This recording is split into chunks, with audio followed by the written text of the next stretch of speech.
Bismillahirrahmanirrahim. Assalamualaikum warahmatullahi wabarakatuh. Alhamdulillahi rabbil alamin, alladzi khalaqal mauta wal hayata liyabluwakum ayyukum ahsanu amala wa huwal azizul ghafur.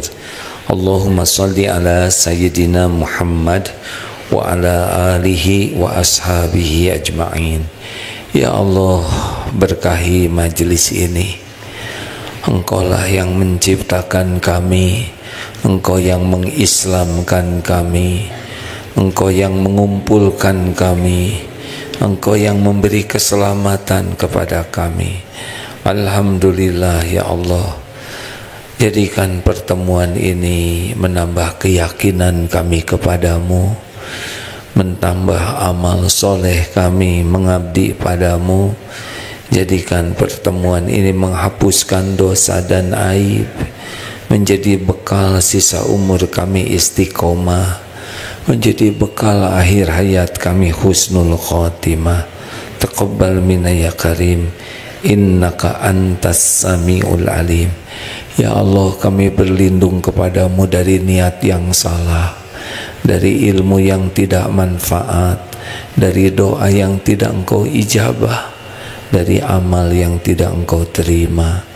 Kabulkan doa kami ya Allah, amin ya rabbal alamin. Hadirin, Isra Mi'raj tidak ada kejadian kebetulan, tidak ada kejadian sia-sia. Apapun, baik nikmat maupun musibah, hanya bisa terjadi dengan izin Allah. Dan setiap apapun yang Allah takdirkan pasti membawa kebaikan. Tidak ada yang salah, tidak ada yang jelek, tidak ada yang kurang. Bagi orang beriman, apapun yang Allah takdirkan adalah membawa kebaikan. Apapun, tidak ada perbuatan Allah yang merugikan. Yang rugi adalah yang salah menyikapi apa yang Allah takdirkan. Isra, perjalanan dari Makkah, Masjidil Haram ke Masjidil Aqsa. Mi'raj, dari Masjidil Aqsa ke Sidratul Muntaha. Jarak Mekah ke Masjidil Aqsa kalau ditarik garis lurus sekitar 1200 km. Waktu itu biasanya perjalanan menggunakan unta, keledai, kuda. Pada umumnya perjalanan itu ditempuh selama 1 bulan pergi, karena dengan istirahat 1 bulan pulang, jadi 2 bulan. Ini dalam semalam. Apa hikmahnya? Yang pertama, ini adalah ujian keimanan, karena secara akal sehat tidak mungkin yang biasa 2 bulan ini semalam. Ujian bagi umat Islam pada waktu itu. Dan yang lulus pertama adalah Abu Bakar As-Siddiq. Beliau tidak ada ragu ketika Rasul mengatakan, Al-Quran menyatakan sami'na wa ata'na. Walaupun tidak terkejar oleh akal, tapi terkejar oleh keyakinan. Mudah bagi Allah memperjalankan. Yang lemah iman goyah, malu. Bagaimana apalagi yang baru masuk Islam? Bagi kaum kafirin Quraisy menertawakan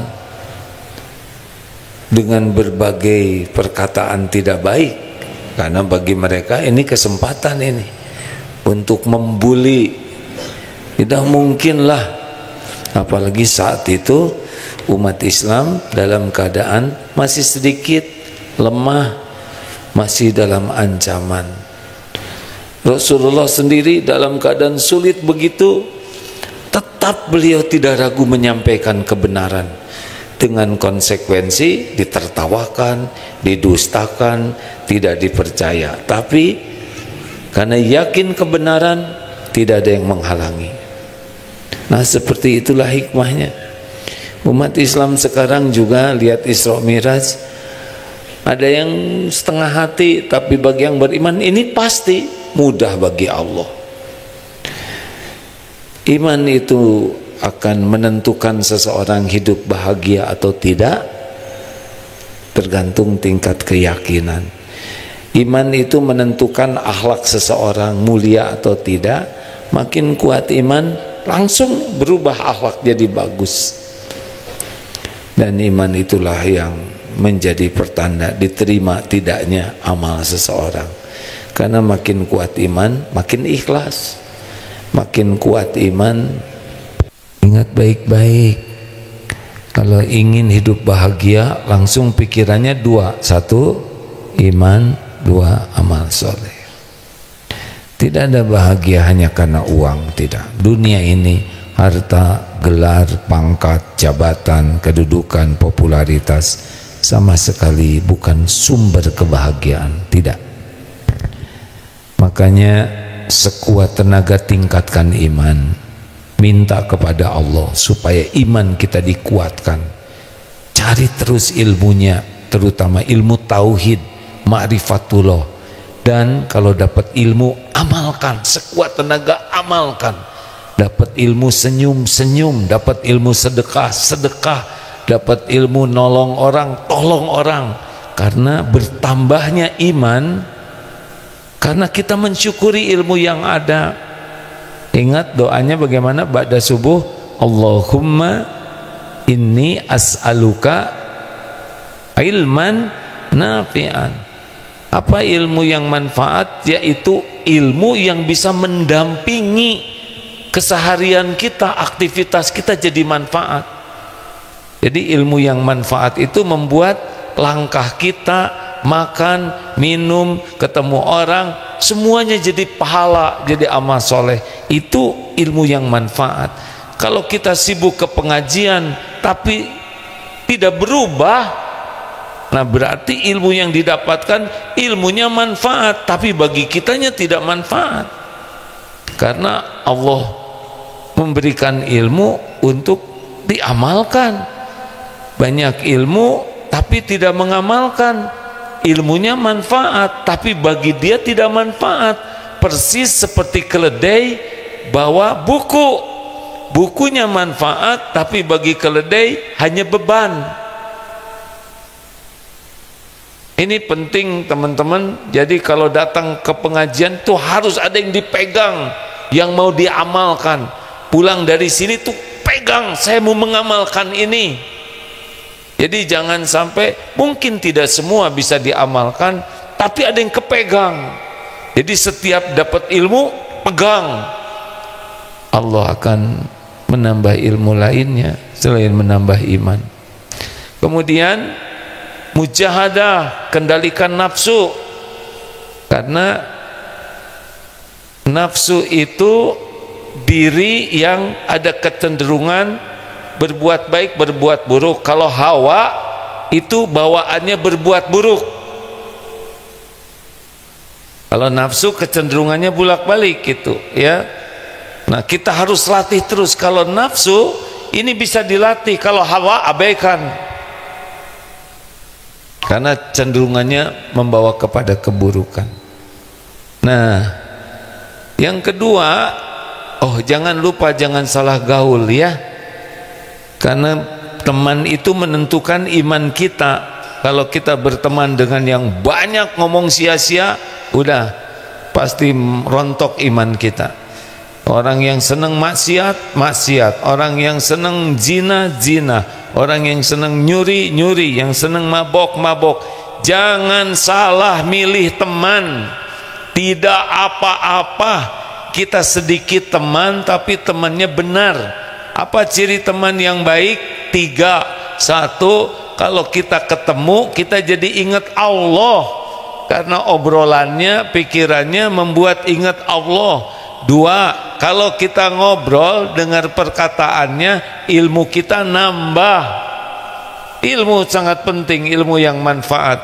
Dan yang ketiga, kalau melihat kehidupannya teman ini, membuat kita jadi ingat akhirat, bukan hanya ingat duniawi. Karena ada teman kalau ngobrol, kalau ketemu kita hanya jadi ingat dosa, maksiat. Kalau ngobrol malah itu pun mengeraskan hati. Dan kalau lihat kehidupannya, kita jadi pengen duniawi. Ada yang begitu? Udah, kita tidak usah memutuskan silaturahim, tapi tidak usah dekat. Iman seseorang ditentukan oleh diantaranya pergaulannya. Dan yang paling cepat menambah iman adalah zikrullah ta'ala. Jadi kalau kita ingin kuat iman, sudah kurangi ngobrol, banyak zikir. Kurangi melihat yang tidak manfaat, banyak lihat yang Allah sukai. Ini nih, la yazalul lisanuka ratban min dzikrillah. Hendaklah lisan ini zikir, zikir sebanyak-banyaknya. Fadhkurullaha katsiran la'allakum tuflihun.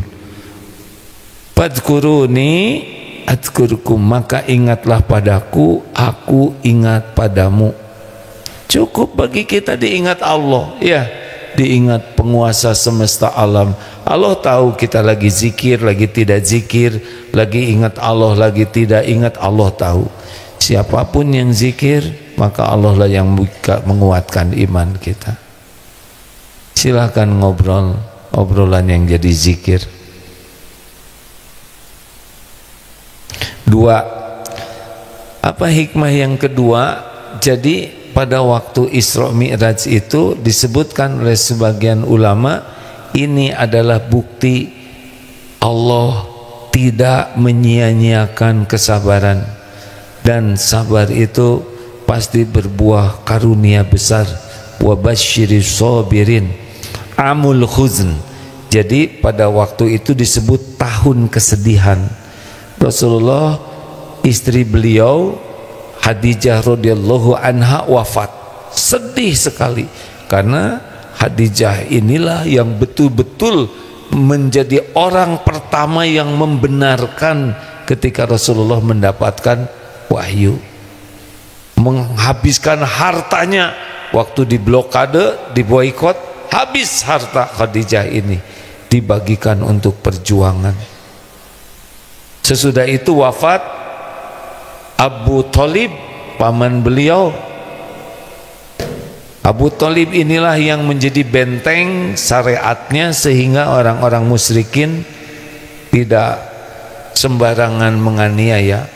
Dan yang ketiga, beliau dakwah ke Taif dan ternyata diperlakukan dengan sangat buruk di Taif. Wajar sedih, itu wajar hadirin, karena hati ini memang ada gembira dan sedih. Yang tidak boleh itu adalah tidak ridho ke takdir. Nah, dalam kesedihan Allah menghibur dengan hiburan yang tidak ada tandingannya, yaitu dijamu ke Sidratul Muntaha. Ini tidak bisa ditandingi oleh apapun. Menjadi imam para nabi waktu sholat, ini tidak bisa terbayang oleh akal indra kita, ya, tapi hanya bisa diimani dan kita harus yakin begitu. Jadi nanti teman-teman kalau sedang bete, ya, tahu bete, butuh tausiah, ya. Ingat hidup ini sepenuhnya ujian, ya. Hidup ini mampir. Hidup dunia ini ujian sepenuhnya, baik susah senang dua-duanya ujian. Dan hidup di dunia ini adalah ladang amal, bukan di sini. Jadi ingin senang terus tidak ada. Senang terus itu kalau diberi nikmat bersyukur, diberi cobaan sabar, itu senang. Senang bahagia itu bukan karena cocok dengan keinginan, tapi karena bisa menyikapi dengan sikap yang Allah sukai. Itulah sabar.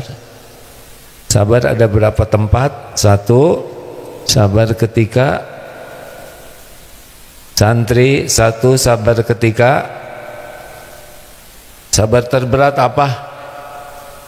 Menjauhi maksiat. HP harus sabar lihat HP, karena lebih banyak peluang berbuat dosanya dibanding manfaatnya. Ketemu orang harus sabar, karena cenderung mata tidak terjaga, perkataan tidak terjaga, pikiran tidak terjaga. Pokoknya harus sadar ya, bahwa cobaan terberat bagi kita adalah kesabaran kita. Yang penting kendalikan diri ketika menghadapi potensi maksiat, karena kan yang membuat kita menderita itu dosa kita. Kita celaka bukan oleh perbuatan orang lain, kita celaka bukan oleh perbuatan orang lain, kita celaka oleh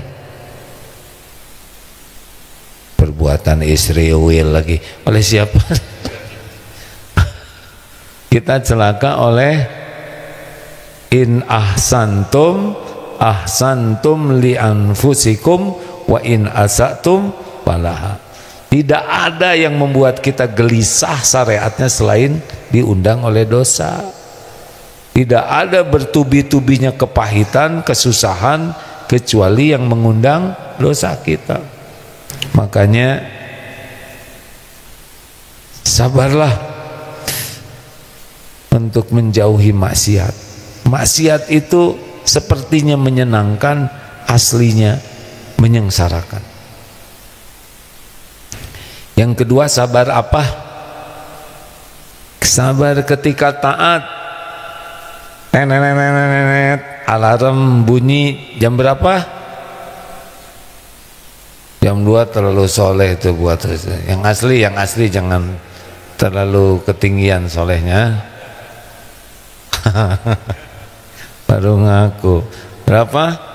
3:30 boleh lah. Sejam, berarti tahajudnya sejam tuh ya. Tapi harus sabar untuk bangun, karena kalau enggak 5 menit lagi nih, dah aja pas 5 menit lagi menjelang duha. Nah, sabar ketika taat. Tahajud itu harus sabar, baca Quran harus sabar, ke masjid harus sabar. Cirinya orang sabar dalam taat apa? Dia memberikan yang terbaik kepada Allah. Datang ke masjid, mana yang Allah sukai? Sebelum adzan, ketika adzan, selesai adzan, selesai qomat, selesai salam.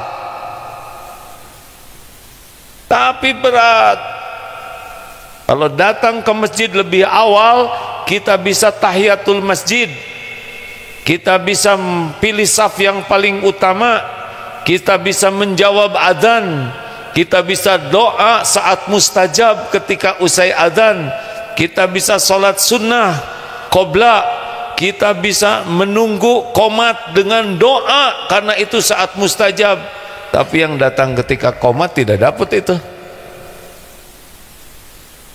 Mau yang terbaik dari Allah, berikan yang terbaik kepada Allah.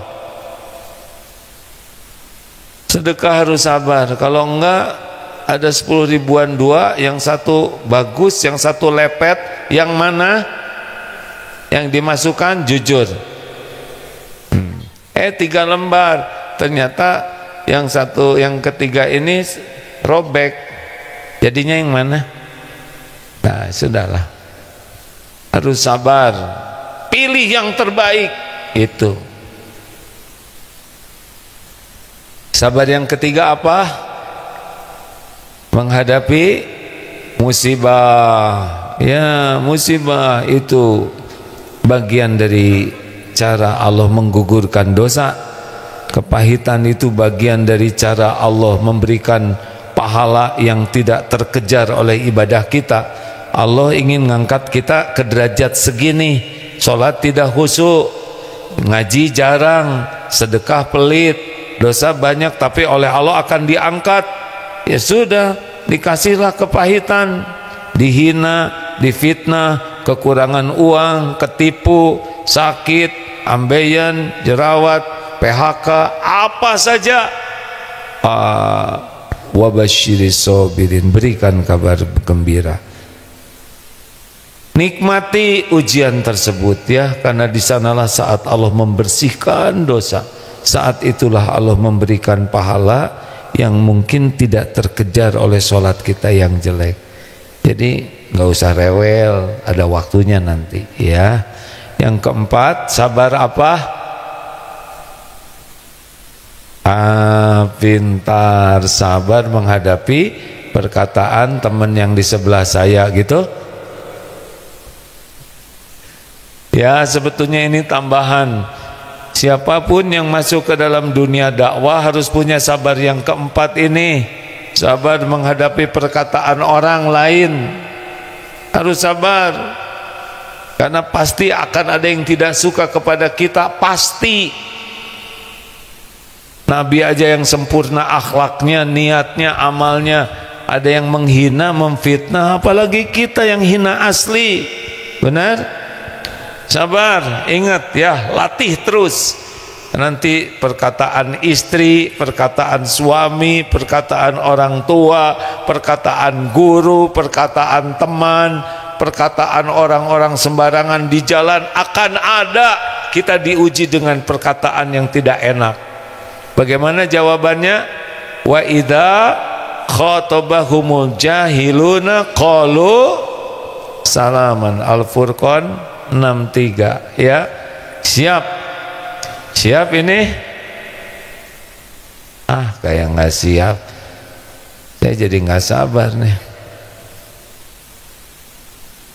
Siap-siap kalau ada yang nyebut, hei nyet. Nah ya, bagaimana jawabannya? Siapa yang nyebut nying? Jangan, atau gagal. Dah lah, senyum. Kalaupun nggak bisa jawab, senyum aja. Ya, jangan balas dengan perkataan yang sama. Minimal diam. Jangan sekali-kali membalas dengan perkataan yang hanya mencelakakan diri kita, ya kan? Ingat, yang kembali ke kita adalah perkataan kita. Nah, inilah HHN, hadapi, hayati, nikmati. Hujan pasti berhenti, badai pasti berlalu, malam pasti menjadi, pesta pasti usai, bukan pasti bubar, pasti usai. Semuanya ada waktunya. Fa inna ma'al usri yusran, inna ma'al usri yusra. Ada waktunya. Perang, waduh begitu berat sekali Palestina. Waktunya Allah berikan kelegaan, dibuatlah gencatan senjata. Datang rezekinya. Allah tahu semua yang terjadi di Palestina, tahu. Bagaimana Allah tidak tahu? Apakah Allah tahu ada yang lapar? Pasti tahu, karena yang lapar itu juga hamba Allah. Kenapa dong di sana begitu menderita? Tunggu dulu. Itu sedang orang itu tidak sholat, tapi uangnya banyak. Kan udah disampaikan. Justru musibah yang besar itu dicabut nikmat iman. Tidak kenal ke Allah, ini bencana. Tidak kenal kepada Rasulullah, ini bencana. Kita hidup tidak kenal ke pencipta. Kurang gimana bencananya? Tidak bisa sholat, itu musibah besar. Tidak bisa ke masjid, kemana-mana bisa melangkah, ke masjid gak kuat. Segala tayangan dilihat, Quran gak bisa baca. Ini serius hadirin. Segala relasi disebut Allah, tidak bisa nyebut mulutnya nama Allah. Apa itu bukan musibah yang luar biasa dahsyatnya? Tidak usah iri lihat dunia, biasa saja. Ya, pasti kita tinggalkan semuanya. Jangan terpancing, ya. Dalam situasi apapun kendalikan, sing sabar, jaga lisan. Ini Ramadan selain saum perut juga saum bicara. Bicaranya hanya yang Allah sukai saja. Dah, diamlah. Saum ketemu orang juga kurangi, gak usah ngabuburit ke mall, nanti buka duluan, ya pahalanya habis. Bukan tidak boleh, tapi kalau nggak kuat mah udahlah. Aslinya ya setiap ketemu orang itu cenderung jadi dosa. Mata, pikiran, telinga, mulut, benar? Tapi kita tidak mungkin sendirian seumur-umur. Makanya minimalisir sampai yakin ini manfaat. Kalau kurang manfaat ya udah. Saya tidak melarang, tapi dipertimbangkan, jangan sampai ketemu orang hanya jadi nambah dosa. Nah, hikmah yang ketiga ini yang paling penting. Jadi nanti kalau sedang ditimpa musibah bagaimana? Ridho, terima ini episodenya, jalanin saja. Waduh, nanti saya bagaimana? Nanti belum tentu ada. Jalanin saja, jangan takut. Ada Allah yang melihat segala-galanya. Supaya tenang, baca surat At-Taubah ayat 51. Qul la yusibana illa ma kataballahu lana huwa maulana wa 'alallahi falyatawakkalul mu'minun. Katakanlah, sekali-kali tidak akan menimpa kepada kami kecuali apa yang sudah ditetapkan, apa yang ditetapkan Allah untuk kami. Tenang, orang mau ngomong apa aja, mau gimana-gimana, tetap yang bisa menimpa kita hanya sesuatu yang Allah izinkan. Gimana kalau saya ditetapkannya sakit? Gak ada masalah, jalanin saja. Apapun yang Allah lakukan untuk kita, kita tuh milik Allah, kita itu hamba Allah, dan Allah tuh penguasa alam semesta yang maha baik, maha adil, maha pengasih, maha penyayang. Dan Allah lah satu-satunya yang lebih menyayangi kita dibandingkan siapapun. Tidak ada yang paling menginginkan kita jadi ahli sorga selain Allah. Kita sendiri kurang serius mau ke sorga, benar? Benar tidak? Pertama kepikir juga jarang sorga, mintanya juga basa-basi, Rabbana atina fid dunya hasanah wa fil akhirati hasanah, amin amin amin begitu pakai aan. Jarang ingat sorga, mintanya basa-basi, dunia aja. Padahal kita pasti mati. Makanya Allah berikan kita berbagai kepahitannya supaya kita selamat. Dosa habis, pahala nambah. Makanya sabar, ya, sabar. Satu kesulitan itu diapit oleh dua kemudahan. Jalanin saja. Om juga udah sering mengalami kesulitan. Nah, jadi om hadirin. Ya. Nggak akan cerita. Nggak kebayang dulu. Dari segitu dipopuler, dihormati, tiba-tiba jadi bulan-bulanan, bertahun-tahun itu. Tapi lihat hasilnya. Masjid jadi bagus, pesantren jadi ada. Masya Allah, sesuatu yang tidak terbayangkan, tidak terpikirkan. Dan ini pun ujian, ya, mudah-mudahan lulus.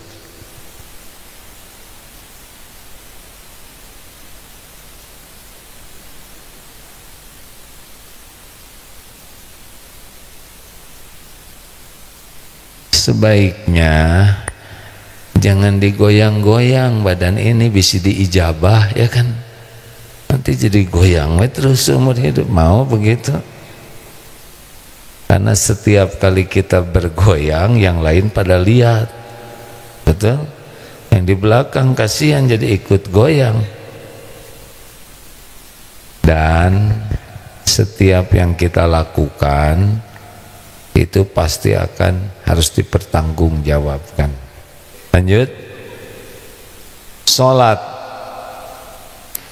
itu beda dengan perintah yang lain. Perintah yang lain lewat malaikat Jibril. Sholat itu langsung di Sidratul Muntaha. Saking hebatnya sholat. Jadi yang pertama hikmah sholat itu sangat penting. Disebut ibaduddin, tiangnya agama. Yang pertama dihisab itu adalah sholat. Sholatnya jelek kesananya. Dan pembeda antara Islam dan yang bukan Islam adalah diantaranya sholat. Makanya sholat itu tidak ada uzurnya, tidak boleh ditinggalkan, tidak bisa berdiri, duduk, tidak bisa duduk, berbaring, tidak bisa bergerak, isyarat. Dalam peperangan, perjalanan, sholat tidak boleh tidak sholat, saking pentingnya. Makanya orang-orang yang tidak mementingkan sholat, dia hidupnya tidak akan bisa bagus.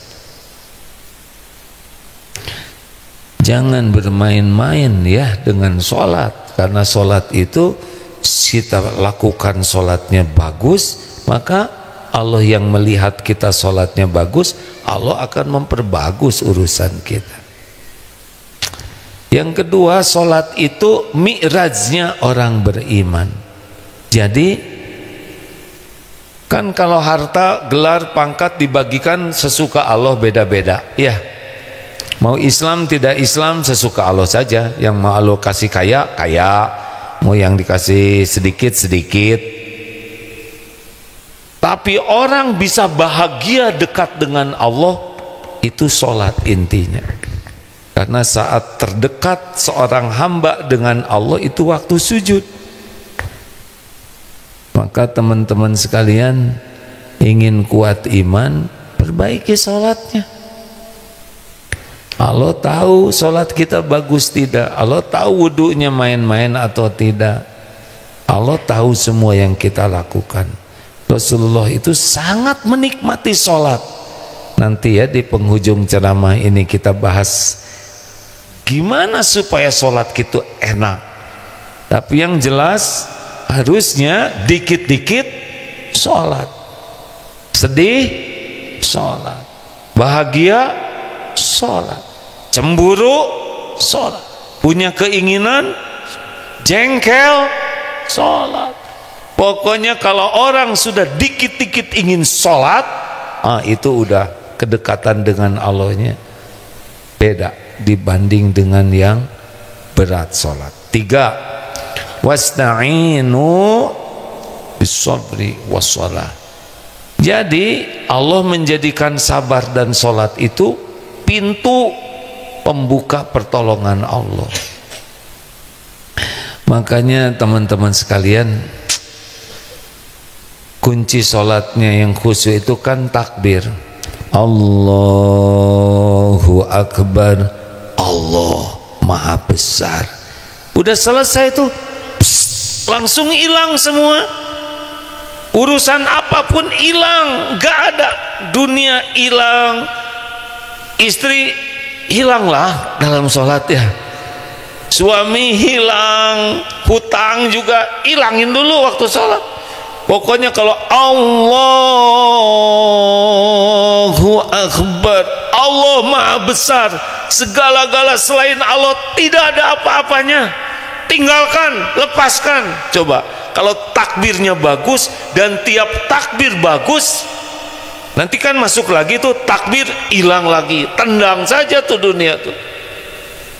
Ya, dapat cerita di pesawat ketika orang yang ditangkap oleh negara adidaya diikat di pesawat yang pejuang Afghanistan, kan dilarang ngobrol tapi tetap bicara. Tahu apa yang dikatakannya? Sudah waktu sholat belum ya? Sholat saja tuh yang diobrolin tuh. mau dipukul, yang diingat sholat, sholat. Itu cerita nyata bagaimana orang yang kuat iman selalu ingat sholat. Kenapa kok sholat menderita? Enggak menderita orang sholat. Yang menderita itu orang yang tidak khusyuk dalam sholatnya. Kalau sholatnya bagus, Allah akan menghibur hatinya. Tidak ada yang membuat kita menderita kalau Allah sudah menenangkan hati kita. Makanya gelisah sholat. Ingin apapun sebetulnya pintunya sabar dan sholat. Apalagi sholat, inna sholata tanha anil fahsya'i wal munkar. Sholat itu jadi rem yang membuat kita terhindar dari perbuatan keji dan mungkar. Jadi kalau orang sholatnya bagus, dia akan dipersulit oleh Allah berbuat maksiat. Kalau orang sholatnya bagus, mesti bicaranya bagus, mesti dia akhlaknya menjadi bagus. Kenapa? Karena makin bagus sholat, makin sulit untuk berbuat dosa. Walaupun mungkin akan tergelincir, tapi tidak dosa besar dan tidak berulang. Jadi kalau itu, kok ada koruptor umroh dulu supaya lancar katanya korupsinya, nggak nyambung. Kalau umrohnya bagus, dia nggak akan korupsi. Makanya yang merasa pemarah, emosian, lalu belum nikah suka kunang-kunang lihat akhwat, ya normal. Justru lihat akhwat seperti lihat beton itu tidak normal. Kunang-kunang, ya banyaklah sholat. Allah yang gini ya, semua hawa nafsu yang ada pada kita itu kan ciptaan Allah. Kalau Allah melunakkan hati kita, lunaklah. Makanya yang suka banyak marah, serakah, perbaiki sholatnya, nanti baik sendiri tuh. Dan jangan lupakan sholat itu juga penghapus dosa, terutama dosa-dosa kecil. Seperti di depan ada sungai, mandi 5 kali sehari, bersihlah. Kalau sholatnya bagus, duhur ke asar, asar bersih, maghrib bersih lagi. Kapanpun kita meninggal, insya Allah lebih siap. Dan ada lagi sholat itu, ternyata sholat itu juga akan mengubah kepribadian kita kalau kita mengambil hikmah. Contohnya ya, orang yang sholatnya bagus itu cirinya adalah selalu disiplin menjaga niat. Orang yang sholatnya bagus, melakukan apapun niat dulu. Niat saya apa nih? Disiplin waktu. Jadi kalau orang sholatnya bagus, nanti kelihatan sekali dia tidak akan mau melakukan sia-sia. Dia tidak ada membuang-buang waktu, datang telat, selalu dia jaga waktunya. Karena sholat itu mengajari disiplin waktu.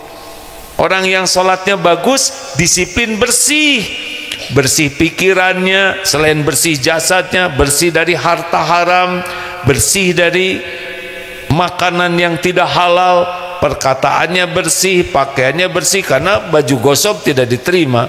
Makanya kalau di masjid mukena ada 2 losin, tinggal 5, berarti berapa tuh yang hilang? Hitung aja masing-masingnya. Dicuri, dipakai sholat oleh yang nyolong, enggak diterima. Termasuk sajadah masjid, dari 2 kodi tinggal 3. Itu yang sholat di atas sajadah enggak diterima, gosok. Cek kopiahnya namanya siapa, pas pluk jatuh kopiah Teddy, padahal nama dia Asep. Berarti harus ditambah jadi Asep Teddy ya. Disiplin bersih rumah, badan, harta, pikiran. Itu orang yang sholatnya bagus tuh. Disiplin, tertib. Tidak ada sholat kebut-kebutan balapan, benar? Atau rebutan jadi imam, atau kombinasi misalkan Allah tiba-tiba sujud, dia variasi tiba-tiba ngejurung kunung, terus harusnya takbir begini jadi tertib, semuanya ngadep ke kiblat, gerakannya sama, bahasanya sama, Masya Allah, tertib orang yang sholatnya khusyuk tuh. Kalau saudara naik motor gak mau pakai helm, berarti apa? Berarti nggak pakai helm. Ya udahlah, ada kemungkinan sholatnya kurang bagus. Ya, disiplin apalagi? Disiplin tumanina. Orang yang sholatnya bagus, walaupun dia fokus, oh disiplin fokus ya. Orang yang sholatnya bagus tuh mudah. Kalau ada apa-apa tuh fokus, fokus. Lihat dulu SMA, kaca pembesar, benar? Matahari, di bawahnya kertas, di tengah kaca pembesar, kebakar. Orang yang sholatnya bagus, mudah fokus ke Allahnya, mudah fokus ke pekerjaannya, enak hidupnya tuh. Ada masalah, beres, beres. Syariatnya dengan fokus, hakikatnya Allah nolong. Dan orang yang sholatnya bagus itu kelihatan sekali tumanina, tenang hidupnya. Ya, tidak gerasa-gerusu, tidak tergesa-gesa, tidak emosional. Kenapa?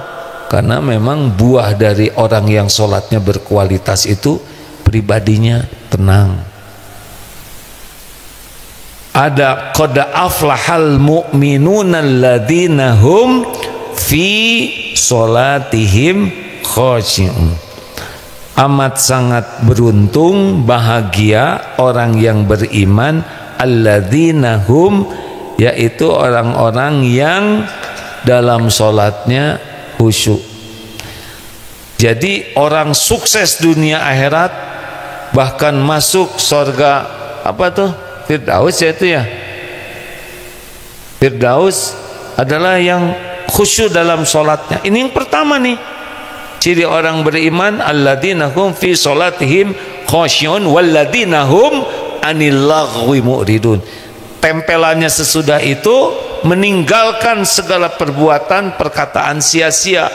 Jadi kalau orang sholatnya bagus, nempelnya sesudah itu dia tidak suka sia-sia. Ada yang nyeletuk, apakah yang sholatnya khusyuk merokok? Tidak. Saya tidak tahu ya. Kenapa ngomong gitu? Sebab ada ustadz itu ngerokok. Saya tidak mau menilai orang lain. Saya malah lebih suka membayangkan Rasulullah seperti apa, para sahabat seperti apa, gitu aja lah ya. Kenapa kita harus ngobrolin ustadz? Mending ngobrolin Rasulullah. Betul tidak? Kebayang tidak di Masjid Nabawi ada asbak? Kan? Kebayang tidak? Ya sudah, kita tidak sanggup, udahlah kalau Rasulullah tidak terbayanglah oleh kita ya melakukan perbuatan yang nggak mungkin lah Rasulullah. Kalau zaman itu ada rokok, mustahil lah beliau merokok, betul tidak? Karena yang halal juga tidak semua beliau lakukan. Ini sekarang para sahabat, misalkan Abu Bakar, sahabat Utsman, Umar, mungkin tidak sedang ngobrol. Saya nggak kuat kebayanginnya ya. Enggak. Atau Imam Syafi'i, saya akan menyebutkan fatwa. Nggak kebayang. Rata-rata warok tidak mau melakukan hal yang tidak ada manfaatnya. Mikir apa? Tapi ada tapinya, yang sholat juga ada ayat lain, surat Al-Maun tadi, Al-Mu'minun, wa wailul lil gimana?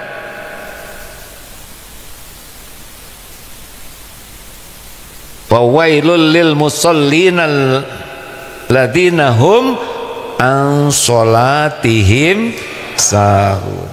Dia sholat tapi lalai. Seperti apa cirinya? 6. Nih ciri orang yang lalai dalam sholat. 1, berat, beban sholat itu. Jadi kalau udah mau sholat tuh berat, beban, ciri dia orang yang celaka dalam sholatnya. Walaupun dia sholat, tapi sholatnya tidak termasuk orang yang beruntung. Orang yang beruntung bagaimana? Happy. Sholat itu ditunggu, senang, excited. Waduh, apa tuh?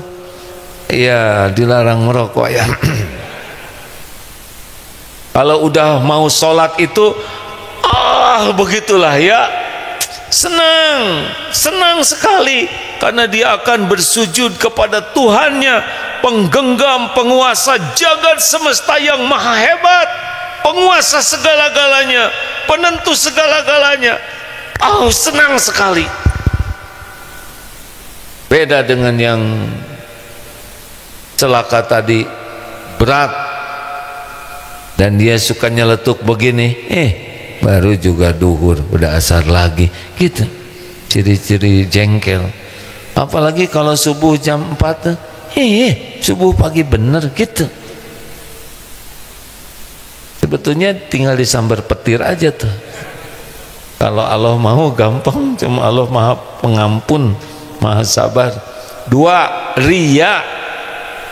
Orang yang sholatnya fawailul lil musallin alladzina hum an sholatihim sahun. Riya, dia semangat kalau orang lain tahu dia sholat. Kalau tidak ada orang, cenderung tidak sholat, atau sholatnya sembunyi karena gesit, asal.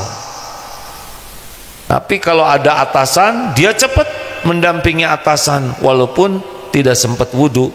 Jadi begitulah ya. 3, ciri yang ketiga orang yang sholatnya jelek dan tidak membawa kebaikan adalah suka melambat-lambatkan sholat. Ada aja urusan tuh. Kalau ibu-ibu mungkin jemuran, ya itu juga udah dijemur, dilipat, jemur lagi.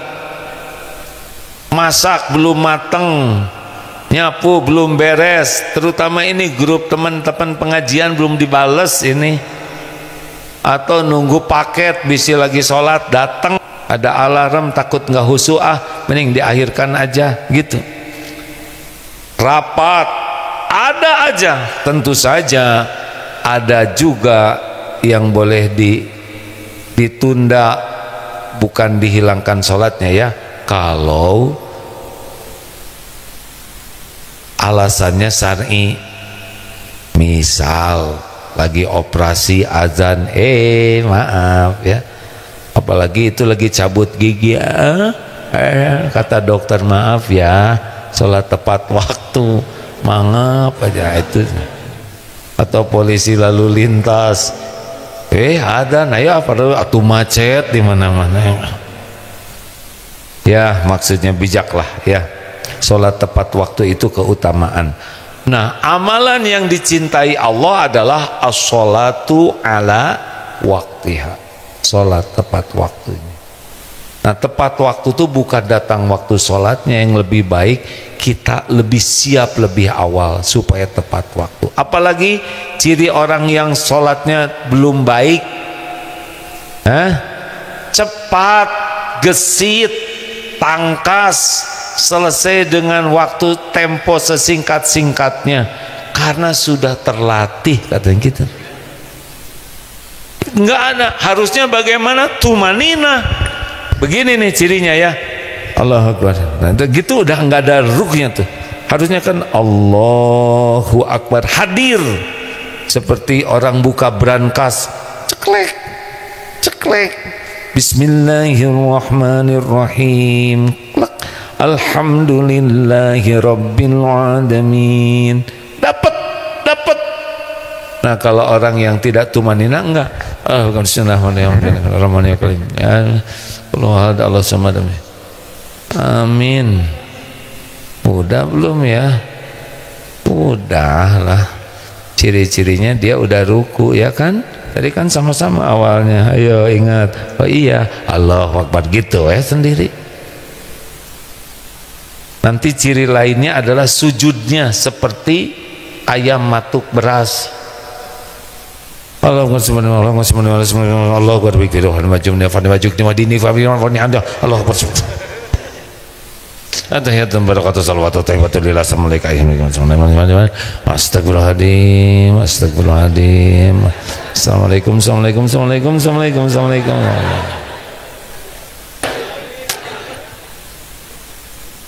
Apa yang salah? Saking tidak khusyuk. Jangan ya. Setiap bacaan Fatihah didengar, dijawab. Alhamdulillahi rabbil alamin. Hambaku memujiku. Ar-Rahmanir Rahim. Hambaku menyanjungku. Ada tiap ucapan Fatihah itu dijawab oleh Allah. Gimana? Bismillahirrahmanirrahim.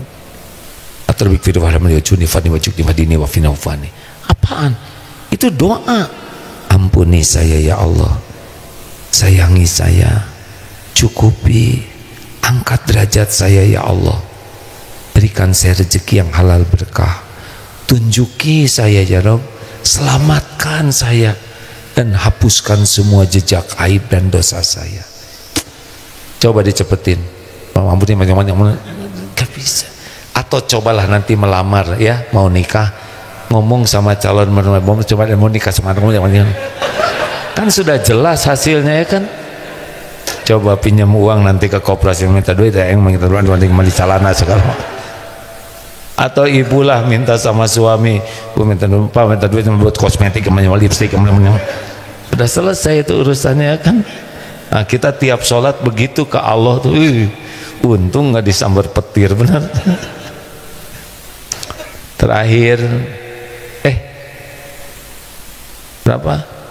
Dikit zikirnya, padahal wa aqimis sholah li zikri, dan dirikanlah sholat untuk mengingatku. Makanya kuncinya takbir, Allahu Akbar, karena semua bacaan itu zikir, hadir. Kalau hadir itu ciri orang yang sholatnya khusyuk. Orang yang tidak khusyuk justru segala barang ketemu waktu sholat. Bahkan mau beli tas juga, Allah Akbar, itu tas keren banget tuh, berapaannya Allah. Tapi ada kan belanja di online juga sami Allah, tapi katanya mahal, tapi kan bisa dicicil. Allah terus begitu ya. Nanti dari mana uang mukanya gini aja, yang ini dijual dulu, nanti kan lebih awal. Bener juga ya Allah. Assalamualaikum, assalamualaikum, gembira aja gitu.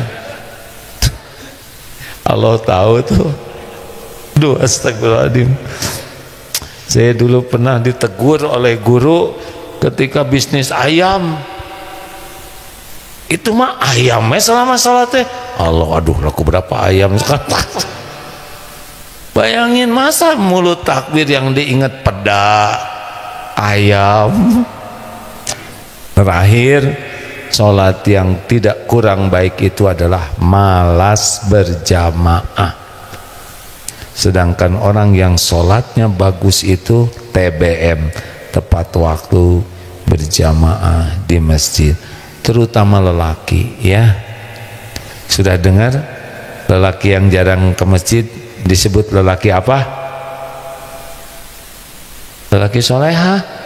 Oh, nggak boleh gitu. Lelaki malas ke masjid ya. Terlalu dalam perasaan. Pak, ke masjid ya. Lelaki sholat isya jamaah separuh malam dianggap sholat terus menerus. Sholat subuh berjamaah sepanjang malam seperti yang sholat terus menerus. Terima kasih, mohon maaf. Assalamualaikum warahmatullahi wabarakatuh. Subhanakallahumma bihamdika asyhadu an la ilaha illa anta astaghfiruka wa atubu ilaik.